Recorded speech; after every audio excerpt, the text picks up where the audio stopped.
So we'll start off with Division 4, West Conference, Dwarfie Stane. I'll start reading the scores. My throat starts to go. I'll get you to carry on.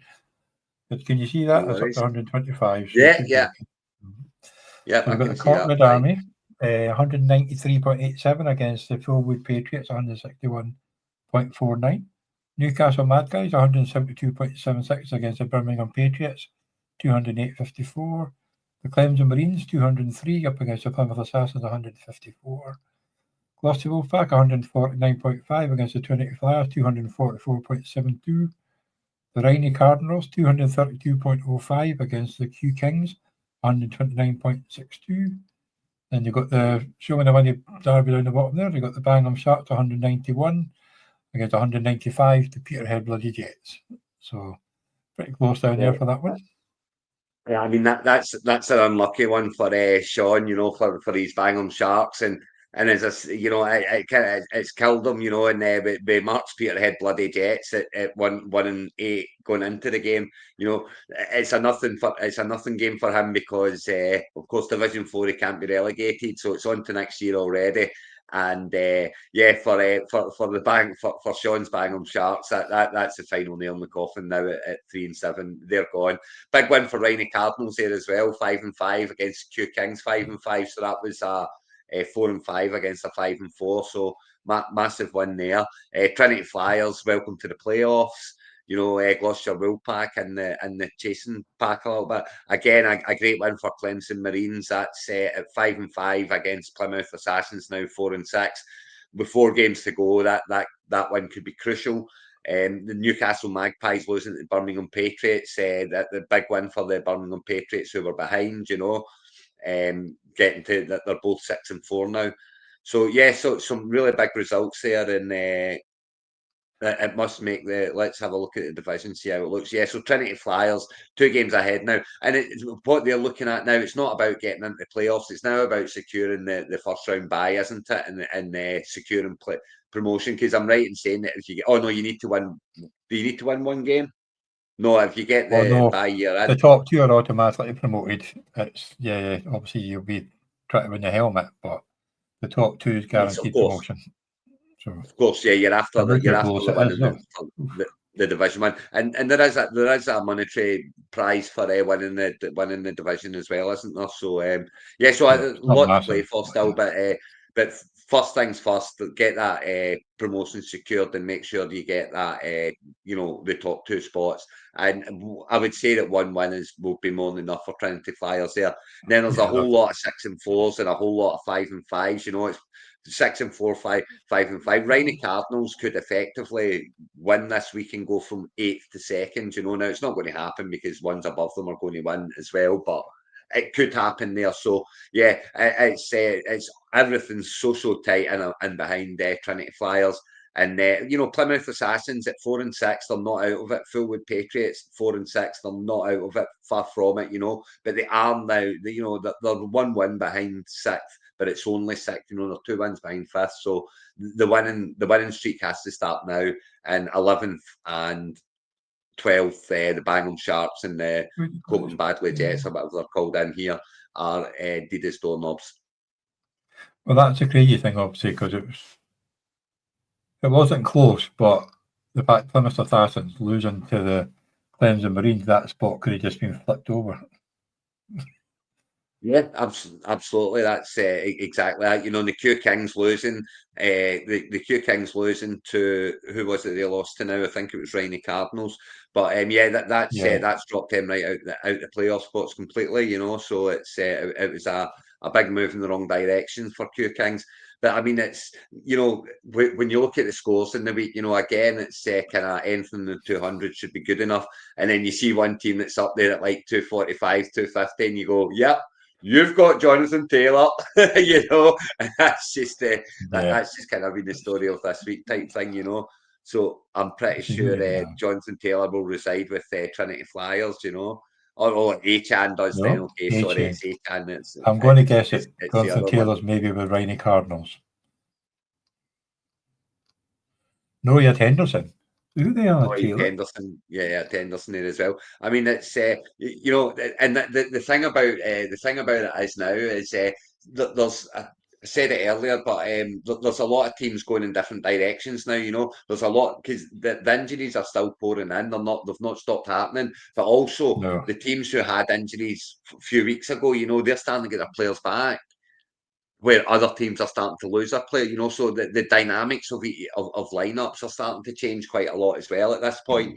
So yeah, if you been on a winning streak at this point in time, I would say is a very good thing, because things are starting to happen for you. And as I say, when you start getting players back, anything can happen. If you can sneak into those playoffs and you've got, say, Joe Burrow sitting on your IR, he might very well be back for the playoff time, and he can make such a difference to your team. So, yeah, it's still everything to play for, and these the teams are going to be changing quite a lot over the coming weeks, even without trades. I think agency movement's going to be very, very important from here on in. Yeah, well, there was 6 waiver claims. That was a week ago. Another 3 yesterday. It's not too bad, but obviously teams are happy with their Brady's Brummies have been busy. They picked up 3 teams. They picked up Devin White, Tyler Loop, and they got Michael Wilson, which is a good pickup this week with Marvin Harrison in it. Yeah, that's it. I mean, he could have a big week this week with Marv not being there, because Brissett's certainly shown that he can find the yardages out. So obviously McBride will be the number 1 target, but you would fully expect Wilson to see an uptick in targets this week with Harrison Greg being out. Dortch as well. So here we go. I mean, as I said, this is the time, Johnny. There's 4 weeks to go. Time is running out, and if you're going to make a move, now is the time. So a lot of these games are going to be very, very important, and a lot of these games are, Trinity Flyers and Copenhagen Jets and Bangham Sharks aside, those 3 teams. Every other game is exceedingly important. Yeah, that's obviously it was. We're going to be lots of close. We got the Newcastle Magpies against the Cork Army, 2 6 and 4s. Plymouth Assassins against the Fulwood Patriots, 2 4 and 6s. So you imagine whoever loses that's got no hope in hell of getting up. The Gloucester that's a loser goes home game, that for sure. The Plymouth Assassins and Fulwood Patriots, massive. I love to see those types of games because it's an all or nothing game. That one, it's if you lose, you're out. Yeah, I think it's got the Assassins. Obviously, they didn't start well. Then they won a couple of games in a row. Got us still in it, but looking like they're not going to do enough. Got the Birmingham Patriots up against the Wolfpack, 2 6 and 4s. A battle of the 5 and 5s. You've got the Rhino Cardinals against the Clemson Marines. You've got the Trinity Flyers going to get their bye week and go up to 9 and 2 against the Peterhead Bloody Jets. Then you've got the Bangham Sharks, who are basically a bit against the Q Kings. So, but it's looking like it's going to be a close game prediction wise. So that's one game they do not want to lose against a 3 and 7 team when you've got everybody else. I mean, for Q Kings, they've kind of won the watch this week. Everyone else that's in the playoff hunt are all playing against each other. So half of them are going to win, half of them are going to lose. So Q Kings have won the watch this week in the sense that Trinity Flyers are playing Peterhead Bloody Jets and they're gone. Bye bye. You're promoted. Well done. It's all about. So Q Kings have got the best game that they could possibly have this week. So I would say that if they do not win this week after losing last week as well, I would be worried if I was a Q Kings manager with 3 weeks to go. So yeah, very much a big week for them this week. It's one of those banana skins that you can definitely fall over on easily, but you really shouldn't. You should be winning that one. Yeah, and obviously Rhino Cardinals, they must have had Henderson and maybe me. Yeah, definitely Henderson, but could be a defender as well. Yes, Spillane. I thought maybe Spillane, because I've got Spillane with 17s. Yeah. So I mean, Henderson's a massive start.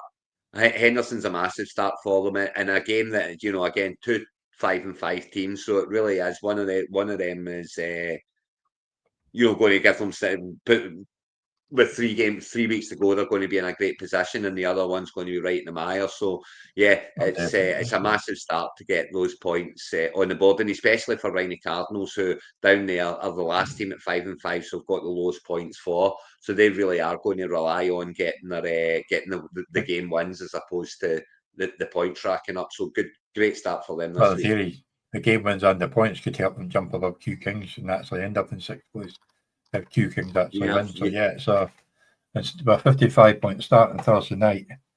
It's a pretty good start. So I think Q Kings are going to get 208. So it's going to be it's a good league this for one. the 6 and 4s as well.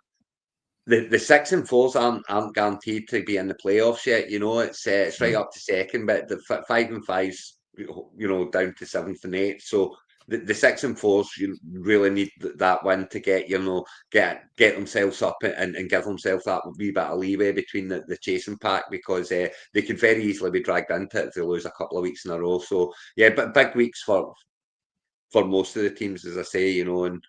If Bangham Sharks can go and stick a spanner in the works and give Q Kings beat Q Kings, that would be. I'm sure the rest of the league would be quite happy with John for that one. Oh, definitely. They would be indeed. So that's the 4th division. So we'll go on to Division 3, Marwick Heads. So we've got the Guildford Raptors at 154 against the Bonnyrigg Cheeseheads of 336.3. Our very own